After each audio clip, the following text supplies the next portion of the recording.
Hey, what's going on, everyone? Welcome to another episode of About Abroad, where it's my job to introduce you to people who have built amazing lives for themselves in various foreign corners of the globe. We're talking with expats and thought leaders about moving abroad, remote work, visas, and all the fun and practical knowledge that you need to know to follow in their footsteps. If you've ever dreamed of making a life for yourself overseas, maybe working remotely or embracing long-term travel, retiring or studying abroad, or even just taking a peek inside life beyond your borders, you've landed in the right place.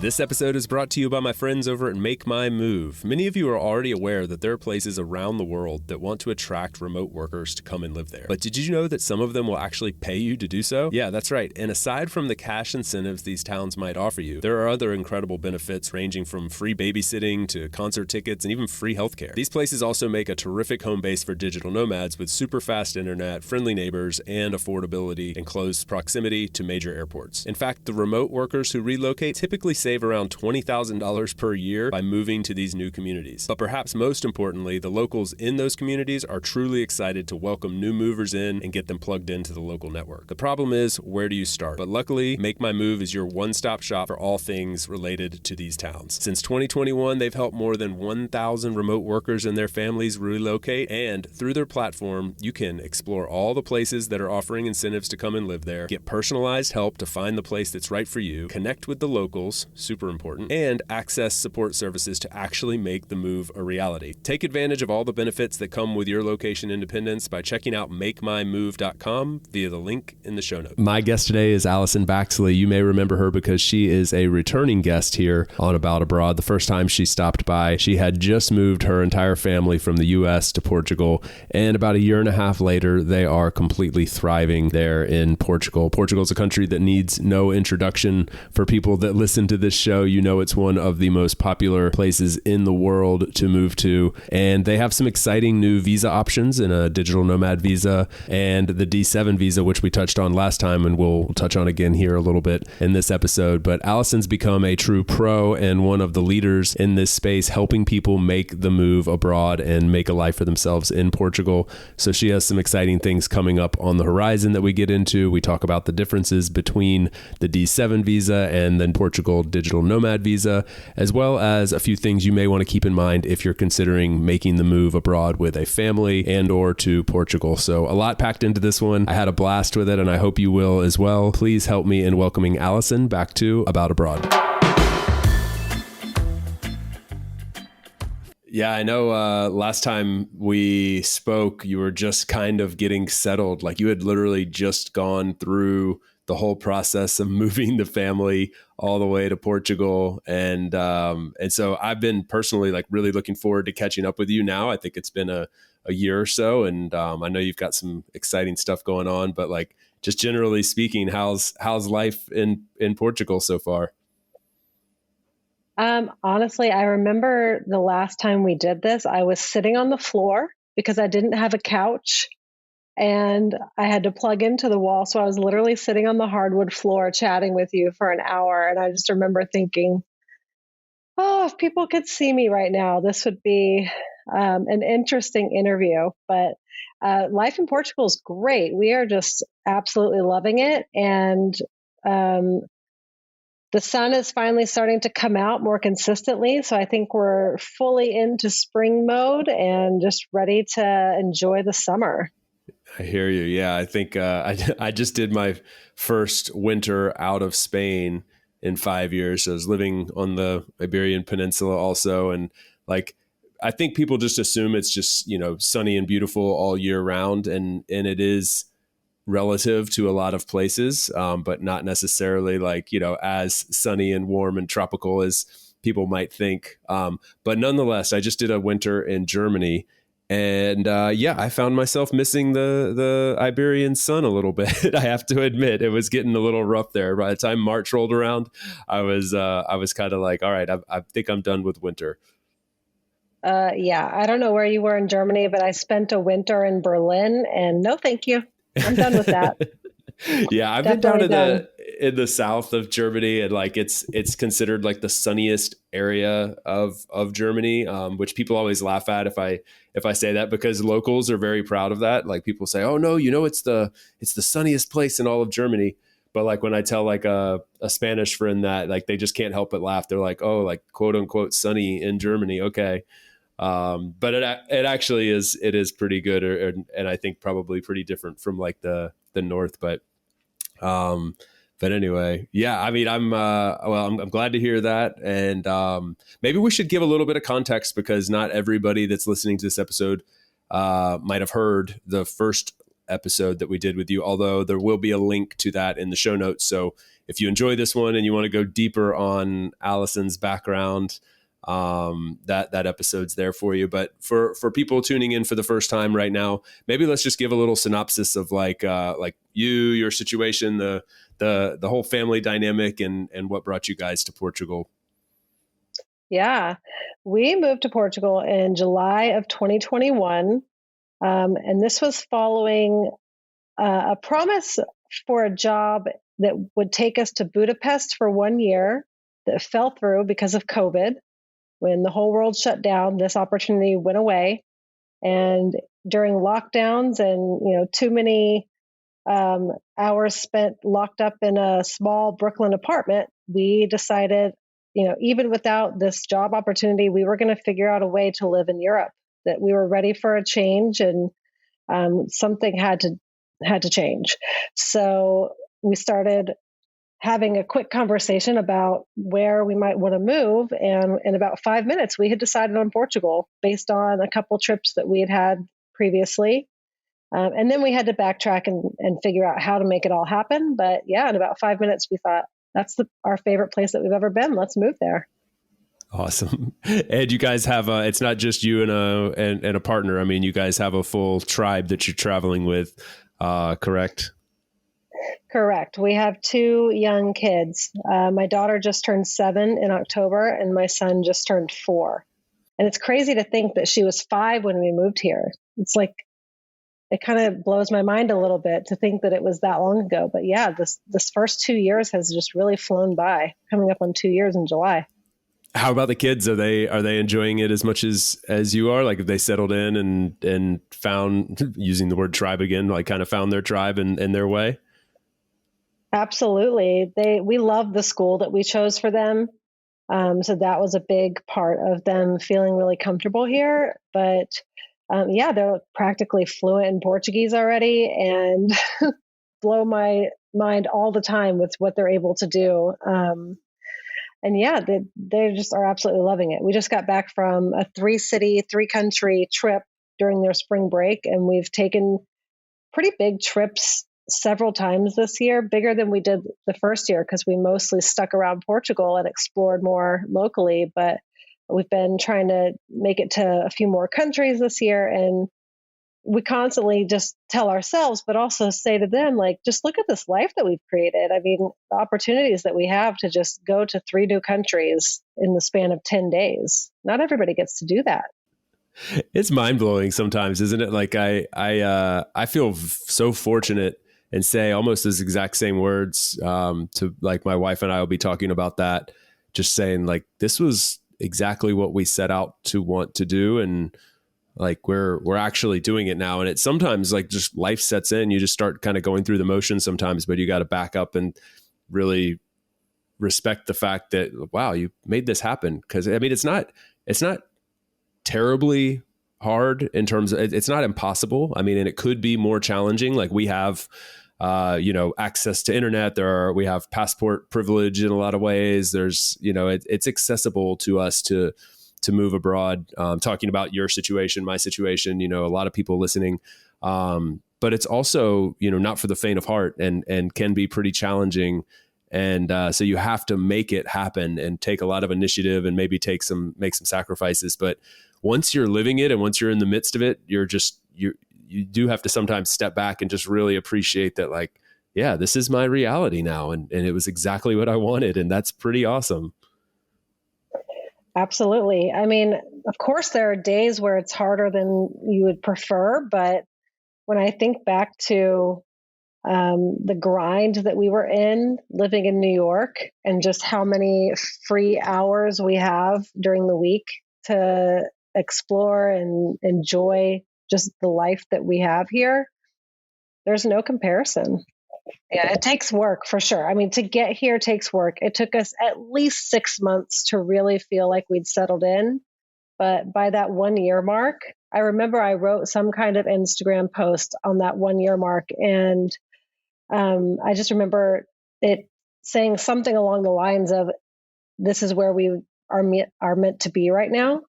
And just how everything had sort of aligned in that first year in such great ways. So heading into the end of year 2, like it's only gotten better. I would say the only falsity to that would be, or fallacy to that would be, it's gotten a little more real in the fact that, you're still working, you're still having to get your daily chores done and things like that. So a little bit of the luster has sort of lost its shine. But at the same time, what I call work is, me sitting at home and creating amazing content for people. Whereas before I was sitting in an office, 10 hours a day creating content for other companies. So, take everything with a grain of salt, but it's so great here that you sometimes forget that you are, still responsible for getting everything done every day. Yeah, right. Like sometimes that novelty really does wear off, and it can be challenging at times, because I don't know if this is the case for you, but like in my experience, once that novelty and that luster wears off, and you do find yourself sort of just going through the motions in the day to day, but also having to deal with, let's say, visa stuff or tax stuff, because you're dealing with 2 different countries now, or trying to navigate the bureaucracy of a foreign place in a language that you don't understand, and it's just frustrating, or things are just done differently than you would have expected them to be done. Things that back home would just be like second nature. You just know how this works. That can really start to wear on people, and it can go from like dream life to, okay, novelty's worn off, to actually this isn't my dream at all anymore. And I've seen people go through that cycle. I think you kind of have to persevere and come out of it, and to get back to enjoying the dream life. But I don't know if that's kind of happened for you or not, but I have seen quite a few people kind of go through that cycle. Not for us yet, but I will say, just the other day, I think it's been a few months now, a new Facebook group popped up that was all about the people who had moved to Portugal and who had either moved home or were planning to move home, and the reasons why and all of that. And I thought, yeah, I guess for some people, like, it's just not what they expected, or not as good as they wanted, or it's more expensive than they thought it would be. There's a few reasons people choose to move home in general, but I think for me, it's more, okay, well, now that we've settled in, we've bought the furniture, we've taken the vacations, the day to day, like you still can get stuck in this sort of repetitive routine of the day to day. And even for myself, my husband will tell me all the time, you need to get outside and go get some sun in your eyes for a minute. Because I'll just sit here and work all day and, just keep trying to pump out more and more great stuff for my audience. And it can take over if you let it.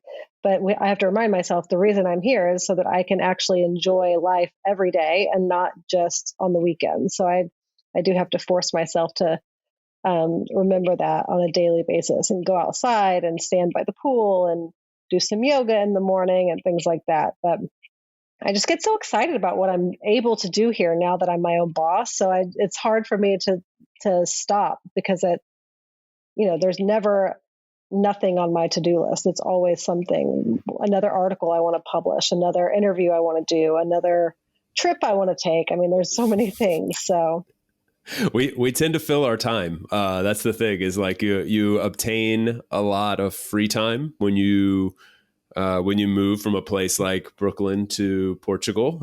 I think in general, you would expect like your number of hours, or your cost of living is going to go down. Therefore the number of hours you have to work should go down. And then what are you going to do with that free time? A lot of us tend to naturally fill it with more work, just a different way to produce more stuff. And hopefully, if that's the case, there's one of like two ways you can go about that. I think ideally, like one is you figure out how to just do work that you thoroughly enjoy, so you're not really differentiating between what you love, what your life is, and what your work is. And then the other is that you actively work to try to reduce that temptation and just sit and do nothing, or sit and enjoy, or what you came to enjoy about that place. But a lot of us will, if we don't put some checks and balances in place, I think we'll end up just like filling that void with something else. So I think it's important. Like you're obviously like cognizant of that. And I've had to learn to be cognizant of that, because I hear people all the time, like in Spain, to be like, man, tranquilo, like, you don't have to be the first one in, the last one out all the time. And it's kind of baked into us, I think. I mean, definitely the American mindset, I think, when it comes to work is, work, work, work, work, work. But I mean, perfect example. I was in the Algarve this last weekend because I had been asked to speak at a conference on Friday, but I had to go down the night before. So I got a hotel room for 2 nights. And the first night I just worked in the hotel room. I got in fairly late in the evening anyway. So I worked in the hotel room. I got up the next morning. I went and did my presentation. But of course, with everything I have going on right now, I have a lot of other things I needed to get done. And, being alone in a hotel room is the perfect place for me because I don't have my kids asking me for things. I just really could buckle down and get some stuff done. But I still I forced myself to go to the beach for an hour and a half, have a beer, sit on the beach for an hour and a half, and just enjoy the fact that I was in the Algarve and it was, 85 degrees outside. So yes, I could have just sat in the hotel room and finished up, my daily to-do list, but instead I made myself go enjoy it, which sounds silly, but I said even to my husband, I said, I'm going to go to the beach because I think I'll hate myself if I don't. Like, I need to get out of this hotel room and put the computer down for a minute and go enjoy where I'm at.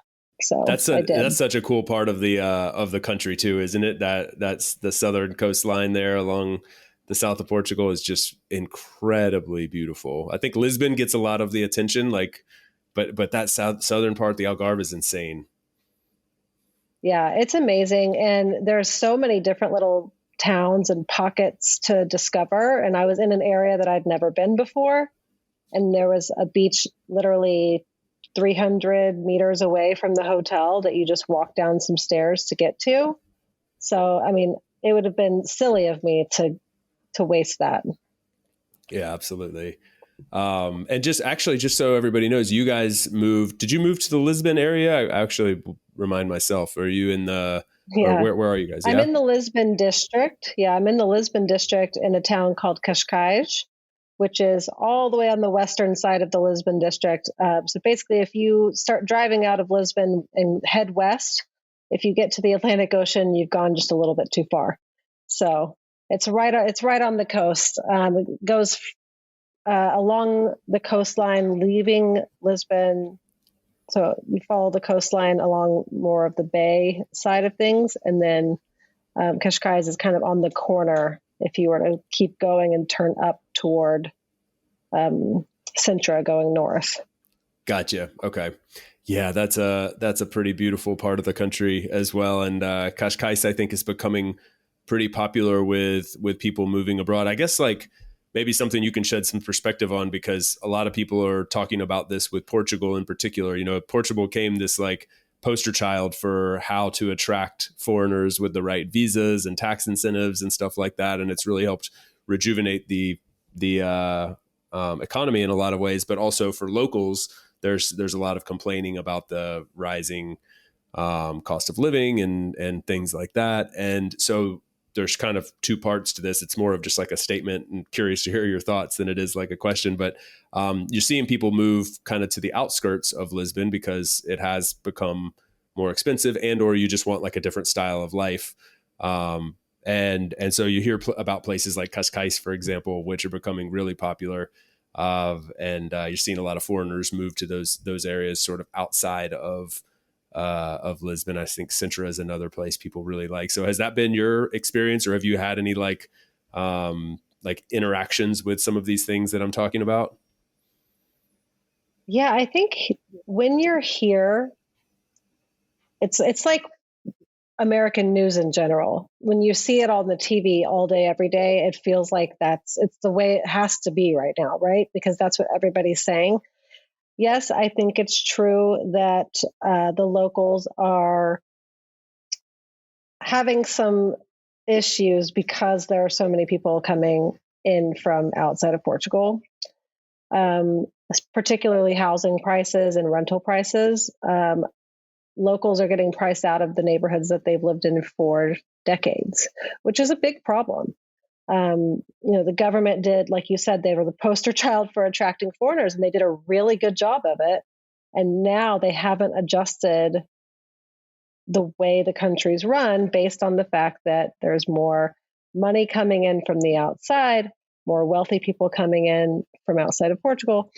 And so it's affecting the locals. And I've been a part of 2 documentaries now that this is sort of the byline, right? Like, local Portuguese people being pushed out by wealthy foreigners.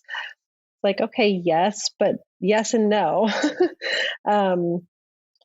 Lisbon is quite expensive when it comes to, particularly real estate, purchasing real estate, unless you are very wealthy coming in. Like, you're not going to find great deals in Lisbon. But you're probably not going to find great deals in Cascais either. It's notorious for being one of the wealthiest areas in Portugal. But I just had to do this presentation. It was all about Cascais, and I was shocked actually because the population is about 200K, but only 10K of those people are foreigners.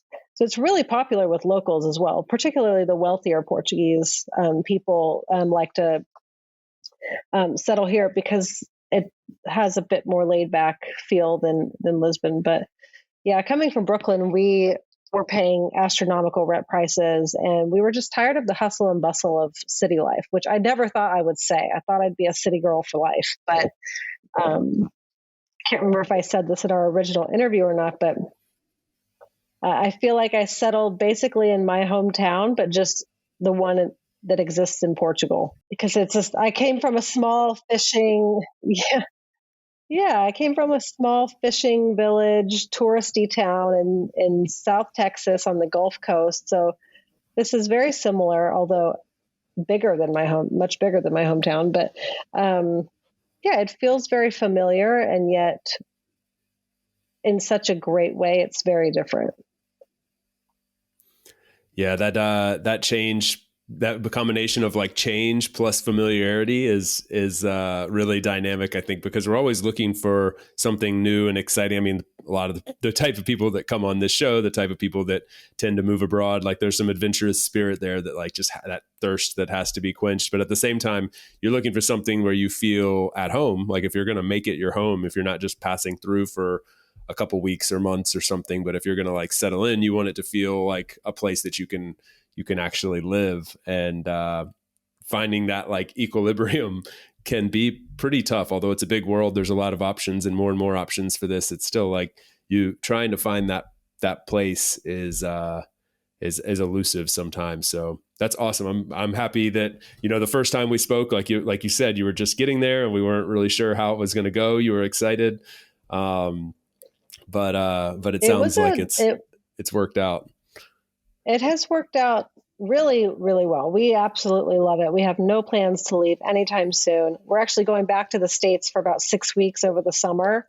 And I'm nervous about it because, not that I don't think I want to be there. Of course, I want to go and see my family and friends and, stock up on a couple things that I haven't found good replacements for here yet, things like that. But I've just heard so many people talk about after having been here for a while and then they go back to the States, by the time they get back to Portugal, they're so relieved to be home, and that hits them in a totally different way because they think of Portugal as home. I've heard it countless times from people who, go back to the States for a bit and then come back to Portugal, and they think, wow, this is home. It feels that way, and it is. So I'm looking forward to that feeling when we get back. I get that feeling even when we go on vacation we were gone for 10 days. It's like, oh, it's so nice to be home. But we'll have to see how I feel after coming back from the States. I think it's going to be the same. Yeah, I've had some of this as well, and there's also like a little bit of guilt that comes with that. I think sometimes where you feel like sort of guilty that you feel relieved to be quote unquote home when you just left your quote unquote real home. And there's something about that, like you're leaving behind the people that your loved ones, your family, your roots in a lot of ways. And then you're going to this like totally foreign place where you feel more at home. And there's something very weird about that. Like you can't help but kind of feel a bit guilty. Hopefully you can shrug it off. But like, I know for a lot of people, that's a reality for sure. And that definitely happens with me as well. I do. Yes. I can totally understand that feeling. I think the guilt, even when we moved away, although we had done it several times before, it was still, there was some permanence to it that was different than all the other times we had lived abroad. So there was a little bit of, or I guess a lot more guilt because of that feeling. We knew that this was something that was not going to be sort of a short-term temporary stay. But yeah, and I think part of what happens when you feel that guilt is you're assuming that the people you're leaving feel a certain way about you leaving. And maybe they don't understand why you want to be so far away. Why do you not want to be in the United States? Why do you, want to start over in a strange country with, not knowing anyone and not knowing what life is going to be like over there. So I think the misunderstanding of the reasons why people leave sometimes gives them even more guilt, because it's hard to say some things to some people. So you can't say, I don't want to be here because X, Y, and Z. You just kind of have to chalk it up to say, I'm off on the next adventure and I'm always going to come back and see you, but I'll be over there for a while. We'll be right back to the show after a quick break for a note from our sponsor. This episode is brought to you by my good friends over at Greenback Tax, the very best in U.S. expat tax services and the company that I've trusted to handle my tax situation since I moved abroad in 2015. Greenback is 100% focused on helping U.S. expats with their taxes, and to date, they've filed almost 50,000 returns for nearly 15,000 happy customers like me living in more than 200 different countries around the world. After 7 years working together, I can say with confidence that they make one of the most painful parts of life abroad an absolute breeze with their automated systems that store all of your information for you to make tax filing easy year after year, and the friendly advisors who you actually have a working relationship with. There are no robots over at Greenback. Best of all, everyone is a CPA or enrolled agent with a specialty in U.S. expat taxes, which means they know exactly how to help you take advantage of some incredible tax breaks because you're living abroad, not in spite of it. As of January 23rd, tax season has officially arrived, so it's time to get started. Learn more about Greenback Tax today by visiting greenbacktaxservices.com via the link in the show notes. Hey guys, if you're still around and enjoying this episode, then I think you might like my buddy Matt Bowles' podcast as well. He hosts The Maverick Show, and he's also a former guest here on About Abroad, telling very similar stories, bringing in people from around the world that he meets on his travels as he runs his location-independent business from various foreign corners of the world. If you guys are enjoying About Abroad, I'm pretty sure you'll like his show, so go over to the show notes, check it out, and give it a listen. I think you'll like it.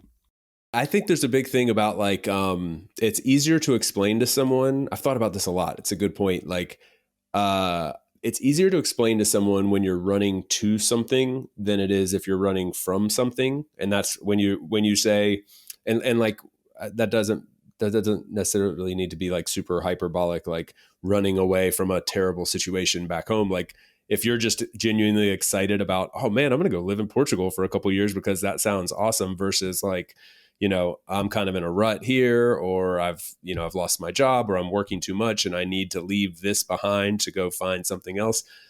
When you're trying to explain to people what you're leaving behind part, if that's the motivator, I find that that's really hard for people to relate to, because everybody's kind of living in that world, right? And so they're like, well, I don't need to leave this. Why do you feel the need to leave this? Like, I think they have a little bit less understanding of that, but people genuinely or generally understand the type of person who's like, oh, I'm just like adventurous and I just need to go. Like, I got to go experience what it's like to live in Portugal, and I want to learn Portuguese and I need a year or two abroad.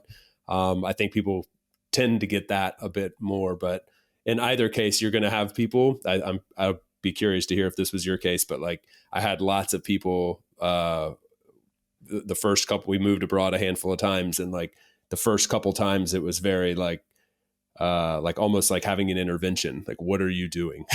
You're leaving this, and so anyway, it can be challenging. I do think that on, the adventurous people that just need to get out and go live somewhere else for a couple of years, I think the reason people understand that more a lot of times is because, oh, it's just a personality thing. This is what they like to do. They're adventurous, let them be them. But yeah, when it's the other half of it, when you say I'm leaving because of these negative things that are here, it almost feels like a judgment against the people that are staying. And I think that's why it's harder to talk about, and it's also harder to voice. I wrote an article actually at one point after one of the school shootings. I felt very triggered. We were already here, but these are the types of things that just continue to happen. And my daughter was having lockdown drills in school in kindergarten, and it was just something that I couldn't imagine her having to keep doing that year after year after year. And yet nothing else was happening to solve the problem. So, I mean, that wasn't a motivating factor necessarily, but it was a really nice bonus that this is something we can leave behind. But I wrote an article called "The 6 Reasons Americans Are Leaving the US" or something like that. And that article blew up because I got so many responses and comments just saying, thank you for finally vocalizing these things, because so many people, and on the other hand, I had a lot of people say, I'm going to Portugal because it's great and I'm not running from something, I'm running to something. I'm like, I talk about all that stuff elsewhere on the blog, all the reasons that are positive and why. But this is one article just highlighting, here are 6 things that Americans deal with on a daily basis that I just am very happy to not have to deal with anymore. I can imagine what some of them are, because I know there's people listening right now that they've written into me. I get a lot of emails related to this, saying, these are the reasons why I'm looking to get out, and with various questions attached to them. And so I can imagine what some of them are, but I'm just curious to hear, like, what were some of those other bullet points that pop up that are motivating people to leave? The cost of healthcare. Healthcare in the United States is it's a crime, really. It's a crime against humanity. It's terrible. And rising costs, well, I guess just really high cost of education.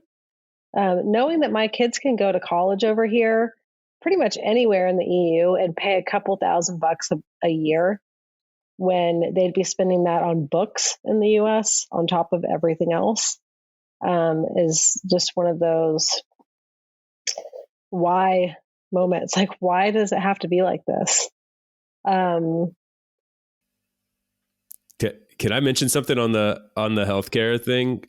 Let me mention something on the healthcare thing, because this is usually top like 3, along with I am terrified for my kids going to school, kind of thing, and cost of education. So these are similar bullet points. The healthcare thing is something we've talked about some here on About Abroad, but for someone who's maybe tuning in for the first time, like, there's a misconception sometimes that you get what you pay for. So people will say to me like, oh yeah, I know healthcare is expensive in the US, but like we have some of the best healthcare in the world. So the presumption is that when you go abroad somewhere and that healthcare is really cheap, that you are getting a lesser quality or you get it at a much slower rate. Like, people say, oh yeah, but you have to wait, 6 months for a surgery that, in the US you could get in a day or two. And like, generally speaking, I've just found all of that to be completely false. Like that is not true. I've had healthcare done in Latin America and in Asia and certainly in Europe, where like, for example, like I don't mind sharing in Spain for my family, we pay like around $120 a month for private health insurance that covers everything, without like any deductibles, any co-insurance, no extra fees. Like I almost never have to pay anything out of pocket. And we pay around $120 a month. So like, that's like, and the healthcare is really good. Like it's high quality. You're at like nice hospitals, nice doctor's offices. You can communicate in your native language in English if you want. It's all very like technologically savvy. And so there is no trade-off there. It is just a net positive gain, in almost every part of the world that I've experienced. And so, if you have that in your mind, if you're listening and wondering if that's the kind of thing keeping you back, like do a bit more research on that, because generally I find that is just totally a falsehood that has been spread for some reason. I would agree. I have a few stories that I could maybe tell really quickly, but just healthcare in Portugal is extremely cheap for a family of 4. And we don't have the top tier plan because we didn't think we needed it. But even if I had the top tier plan, it'd probably be 10 or 20 euros more a month, something like that. But we pay 91 something a month for a family of 4. And I mean, honestly, we came from a situation in the States where our healthcare costs were much lower than most people because my husband works in the film industry and they have a special plan that they get. So that wasn't a driving factor for us, but I know people who pay, thousands of dollars every month and then still pay out of pocket on, any major incidents that they have. So it's just frustrating to know that people could lose their home, lose their kids' college education money, if they were to get sick at the wrong time. And that would never happen here. It just wouldn't happen. Nobody's going to lose their life. Yeah, nobody's going to lose their livelihood because they can't pay to be taken care of. But 2 quick stories about healthcare, just abroad, I guess. We were in the UK and my daughter had a dental emergency and we called the universal healthcare number, talked to 2 nurses and 2 doctors, got a prescription, didn't end up making an appointment, but basically had these appointments over the phone and then got a prescription for some antibiotics that we went to pick up at the pharmacy, and there was absolutely no charge. And we don't even live in the UK. But this is just like standard care that they give people because we're humans and we need it.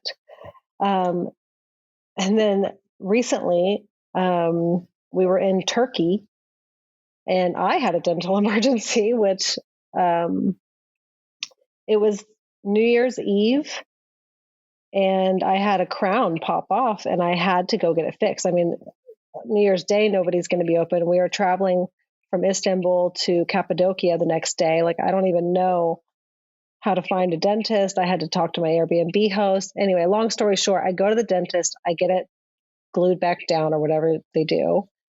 And I go to the desk to pay. I say, oh, I have travel insurance. Let me get my policy. She goes, well, you'll probably just have to put in a claim and get reimbursed. I said, okay, how much is it? 15 euros. I was like, oh my God, never mind. Never mind. But like an emergency appointment, fairly major issue. And I was seen the same day, New Year's Eve day, and it was 15 euros.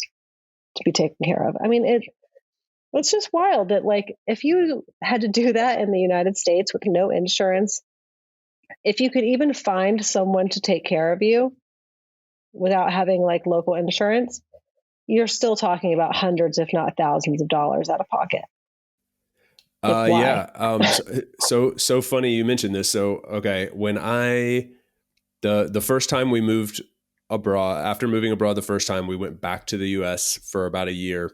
And during that time, we didn't have like when we first got back, we didn't have any sort of US health insurance or dental insurance. We had previously had like company sponsored health insurance and stuff. So we had all that stuff covered. So it was our first time being like, okay, we're in the US, we have to figure out how to like pay for this stuff out of pocket or get insurance. And we just started investigating that. And we could not find a dentist that would take us, that would like just to do like a routine cleaning without insurance. The one that finally was going to charge $1,500 per person just to like come through the door. And if we needed any major medical work, I don't remember the exact numbers, but if it was like, if you needed like a root canal, for example, that was one of the things that we had asked about. It was going to be $3,000 minimum. And I just had to have a root canal in Spain recently, and similar situation to what you just had, not quite as drastic on the pricing front. But after they did it, first of all, it was an amazing experience. Like the dentist that did it was the one who teaches the root canal procedure at the university in Valencia. And so I had like this incredible experience. It was in and out, no pain whatsoever. It was just like great. And it was $300. And I was like, this is insane. Like the fact that drastic, it was 3,000 versus 300. And anyway, we'll move on, cause I don't want to like, just turn this into one of those conversations, but, that is a big reason why people are looking to leave. And this is something that I want to dive into with you, because you've now been in Portugal for a while. You're already educating tons of people through your blog and the presentations you give and everything, which is all really, really awesome and super high quality content. But you're in this place that has become like a mecca for people to move abroad to. The people that have these pain points and are looking to, whether they're running from something or running to something, Portugal's a place they're running to. And so I would love to kind of like educate people a little bit, because I know a lot of people are interested in moving to Portugal, like a little bit about their options, what you can share in that regard. And I know you've got some stuff coming up that we want to get to also, and kind of share like, how they can go a little bit deeper. But let's just kind of like, I'll leave it there kind of broad, and we'll see where we go. Yeah. One of the most exciting things that happened last year was Portugal finally announced and implemented their digital nomad visa. So that was something that had been highly anticipated by a lot of people who I'll back up for a second, because what was happening was, especially during COVID, a lot of people decided they were going to move to Portugal. They just wanted space, sunshine. They wanted to be able to sort of hide from the pandemic, I guess. But if they were actively working, they didn't technically qualify for what's called the D7 visa, which is a passive income visa. But because so many people were applying and there was no active digital nomad visa to choose from, they were allowing people to apply through the D7 who either had some passive income, but also still some active income, or they were just people like me that had active income that could prove a certain threshold of self-sustainability through showing where your money's coming from and that it's not coming from Portugal. As long as your income was from outside of Portugal, they were considering that passive income for the sake of this D7 visa. But last year they, announced and launched this digital nomad visa. So now there's a real option for people who either want to come in with active income and they can prove that they make a certain amount each month with their client contracts or their pay stubs or, what have you. And they can choose to go the long-term route where they want to stay and have a residency visa for a 2-year 2-year time frame, similar to who's coming in on a D7. Or there's a short-term digital nomad visa where if you want to stay for up to 1 year. And essentially the requirements are very similar to the D7. There's some nuances with how much money you have to prove that you can sustain yourself with each month, and different housing requirements and getting the bank account. But now there is a distinction between having active income and having passive income. So the D7 will go back to, theoretically, will go back to being sort of like a retiree, or let's say someone with online investments or things like that, where they truly do have passive income. The D7 will continue to be for them. And this new digital nomad visa, which some people are calling now the D8, is going to be more geared toward people who are, maybe they want to stay for longer than a year, but they really just want to continue working remotely with whatever job they have set up where they're coming from, but they want to do it from Portugal. So those are the two, I think, most popular visas. But that was a really exciting thing last year. I remember I was like, I got to get this up on the blog because people are going to want answers and know how to deal with this new visa. And then it was something that I guess not everybody would think it's super sad, but I thought it was sort of like the end of an era. Earlier this year, they announced that they will no longer be granting golden visas, which essentially were residency by investment, meaning you could buy property at a certain financial threshold, or you could buy into a trading fund, a pre-approved trading fund here at a certain level, or you could donate to certain philanthropic programs that were, run by the government at a certain level. And essentially, you would be granted this golden visa, which allows you residency, but without the requirement that you be in the country for very long. So the golden visa was great for people who wanted to have residency and then potentially get their citizenship and a passport later on without having to actually be in Portugal. So especially people who knew they were going to be retiring in a few years, but they weren't ready to move now, but they were ready to get the process started. They relied on that golden visa, which I was just informed today that it's going to be extended for another 45 days or so. So it's not the last, days quite yet, but anyone, if you're listening, if you want a golden visa, get on it, because you've got probably by the time this airs, a month or less left to get the process started. It's becoming a lot less popular because they have these newer visa options, but I know there's a lot of people who, with the financial means, who are going to be disappointed that this is going away.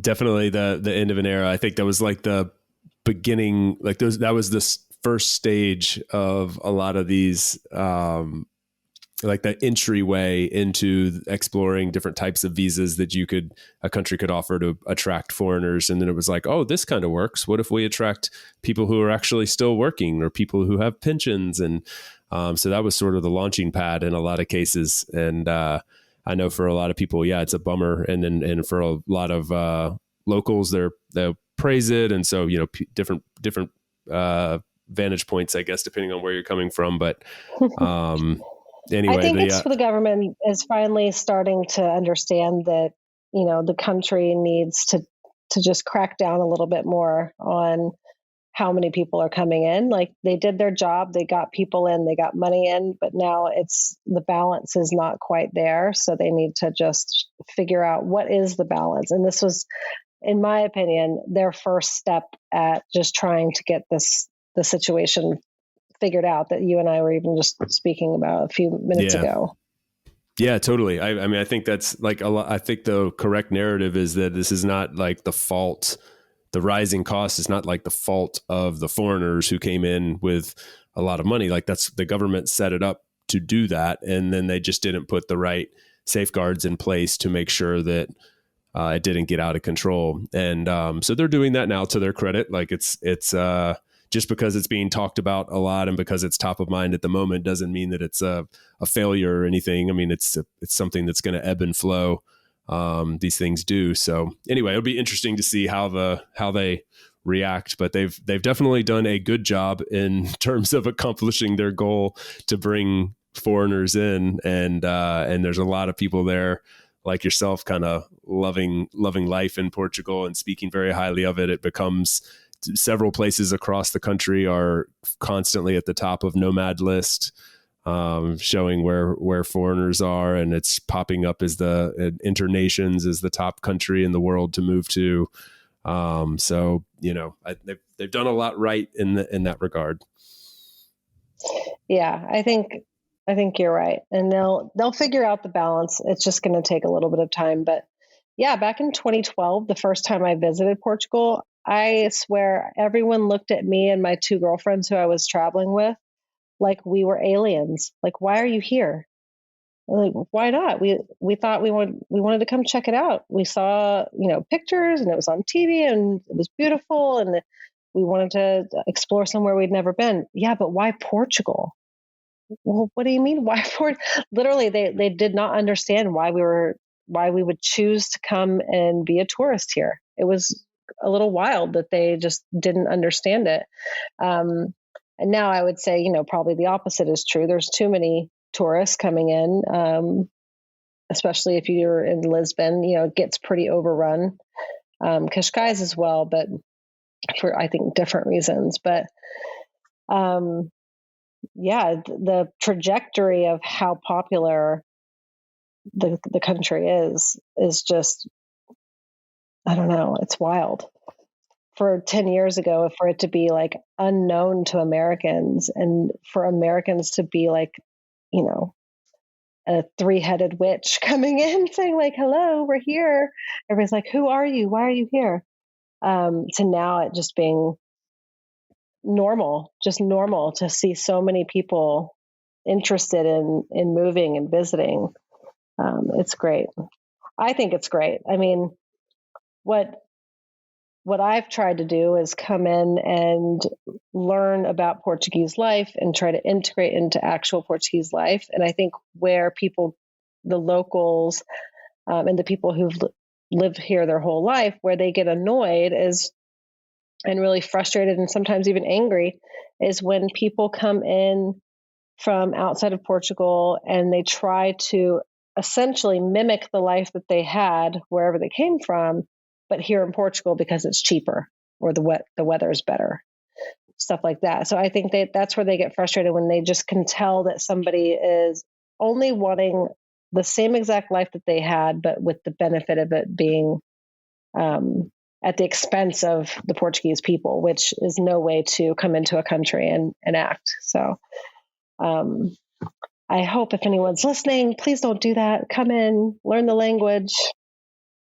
enjoy the local people. I mean, that's one of the charms of Portugal is, yeah, it's one of the charms of Portugal is that the people are just so welcoming and friendly. So like I've made these comments to some of the local people that I know, and they're like, no, we don't mind that people come. We want people to come. We like showing off. The fact that people want to come and see our country and learn about our history is great. It's just whenever they don't appreciate it, that's the problem. Yep. So. Yeah, you see this a lot, right? Like people go to get abroad and then they want to like impose their expectations on a new place, and it's like, why'd you come if you didn't want to embrace the differences in the culture? Like you should stay home if you want everything to be the same. And for the most part, I find people do that, but you always have those that their expectations are not met, and it's always quite confusing. Like what were you expecting exactly? But I wanted to actually ask you another question about the D7 versus the D8, or the digital nomad visa. Is there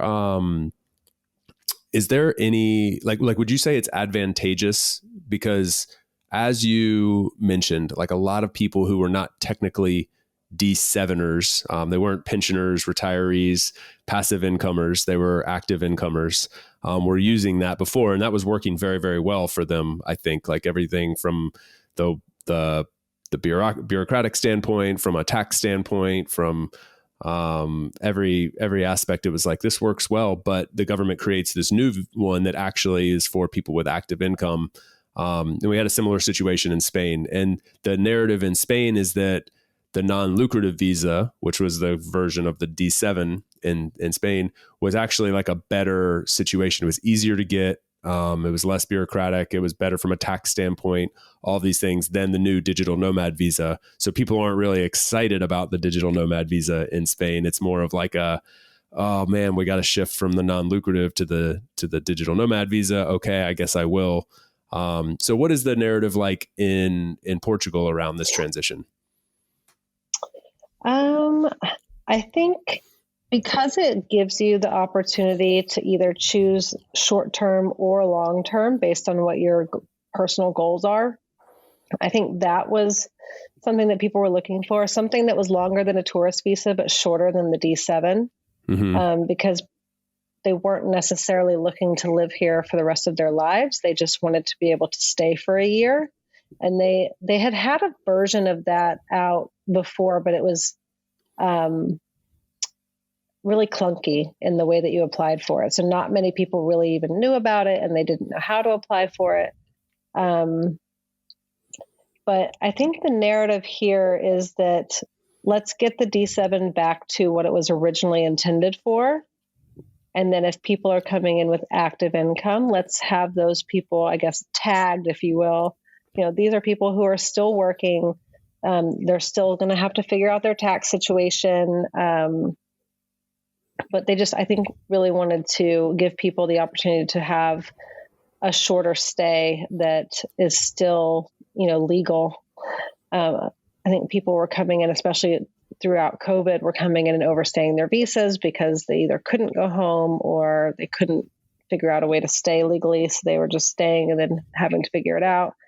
But even for us, when we applied for the D7, we did have one small bit of passive income, which I think, does technically qualify, but it wasn't the right amount. We needed more passive income. So we, of course, had to show proof of our active income.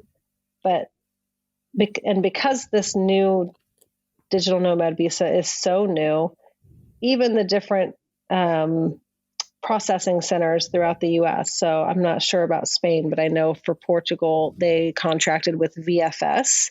And so when you're applying for visas, you very rarely apply to the actual consulate unless you're in a couple very specific situations.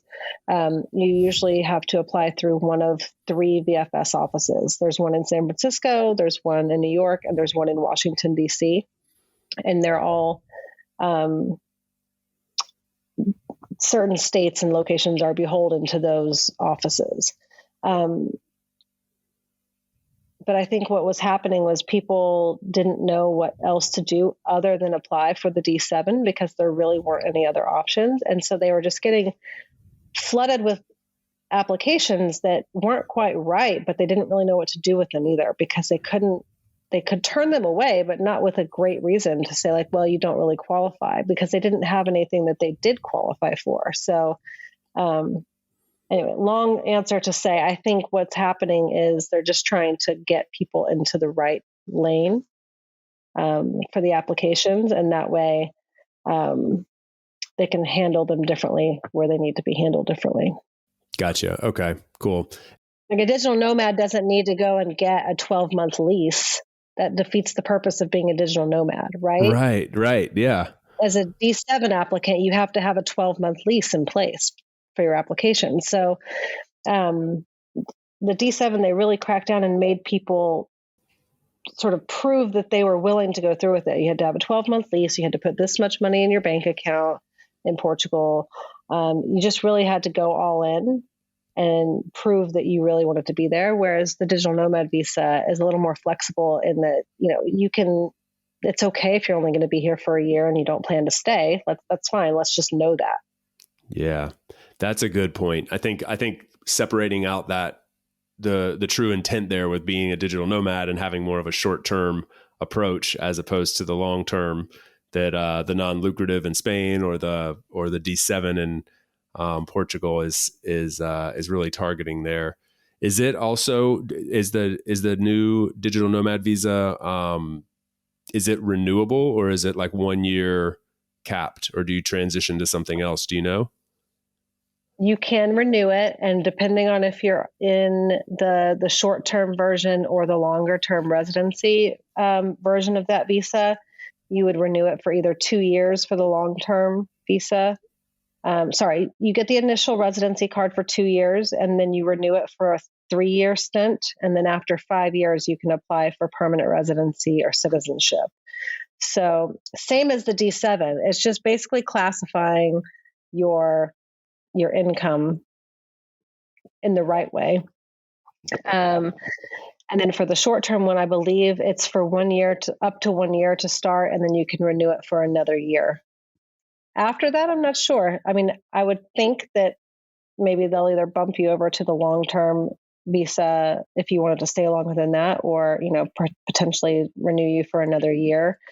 Either way, if you're here for that long and you're in the country for so many days a month, like, you're going to have to pay taxes. So it's just up to you, like, how permanent do you really want it to be? Like, if you're really a digital nomad and you're traveling around, but maybe you want Portugal to be your base for one reason or another, you just have to kind of know the nuances of how to set yourself up here as a worker or freelancer or tax resident or not tax resident. Like, those are all important things to think about.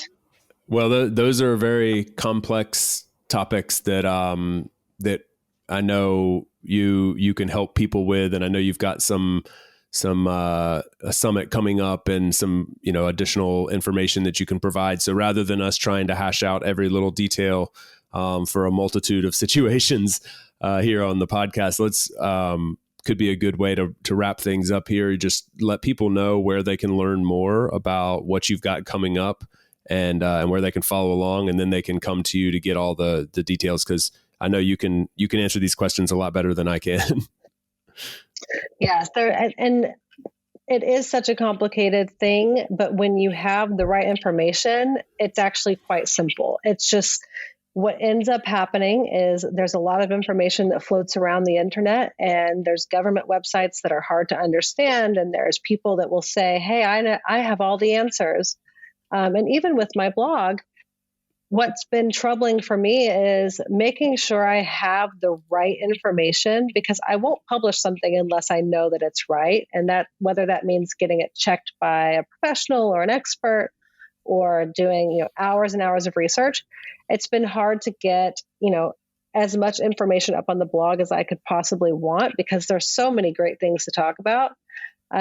So what I have coming up, instead of me boo-hooing myself for not getting all the information up or not getting the right experts involved, I have an online summit coming up. It's called the Portugal Plan Virtual Summit.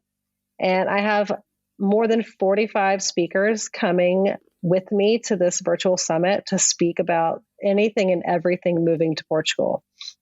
We have people, probably 3 or 4 people coming to talk about education. We have people like immigration lawyers and real estate agents, and people who I trust because I've either worked with them or I know someone who has worked with them with great results. These are not people who are going to be pushing expensive relocation packages or, immigration services. This is really just a place for people to get answers. And they're hard to find sometimes. So I wanted to bring together all the right people to talk about all the issues that people have when they're trying to plan their move to Portugal. And when you have the right information, you can stop researching and you can just start taking action, which is what I really hope people will be able to do after this event. But before I get into that a little bit deeper, if you want information about the event, you can go to my website. It's www.renovatinglife.com.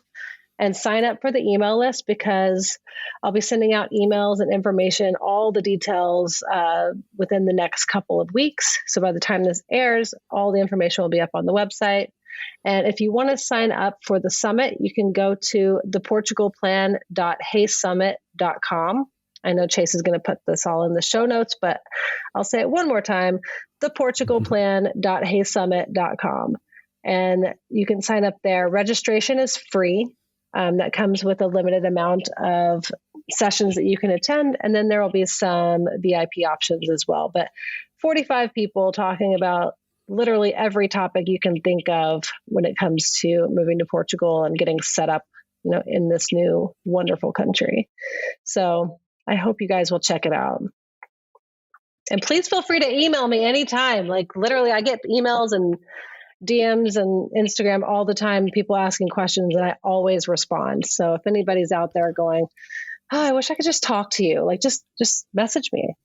That's awesome. I love when people are so willing to build in public and share what they're doing.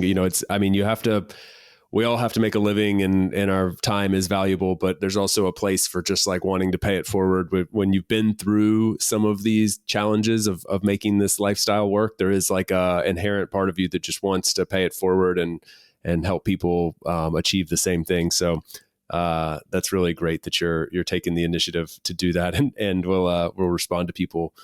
We will have all of those links in the show notes. So if you want to learn more about the options to move to Portugal, whether that be for a short stint or a lifetime, then it sounds like this is the place to go. Allison, this was awesome. So good to catch up with you. I'm really, really happy that it's worked out as well as it has, and you guys are thriving there in Portugal. I'm going to continue following the journey, and we'll be spending some time there later this year. So I'll have to be in touch in person when that happens. Yes, absolutely. We have to catch up in person, have some wine or coffee or beer, or beach time or whatever it is, whatever you're into. Yeah, whatever you're into. I got into this to help people. That was the reason I started the blog, was because I needed someone to help me and I couldn't find anybody. So that's what it's all about. Awesome. Well, it shines through. So yeah, genuinely thank you from myself and everybody else listening who appreciates that. Let's keep in touch. Have a great rest of the day. We'll talk again soon. All right. Thanks so much. Thanks for tuning in today from wherever you are in the world. Once again, I'm Chase, and this has been another episode of About Abroad. For those of you wondering how you can best support the show, I have made it super simple for you. Just go over to the show notes of the episode that you just finished listening to and click on one of the two following links. aboutabroad.com/newsletter to get our monthly newsletter, no spam, guaranteed. Or ratethispodcast.com/aboutabroad, where you can quickly and easily leave a review for the show. It's not just important to me, it also helps more wanderers just like you find us. Finally, don't forget to subscribe on your podcast platform of choice, and we will see you again next week. Thanks again. Hasta luego, amigos.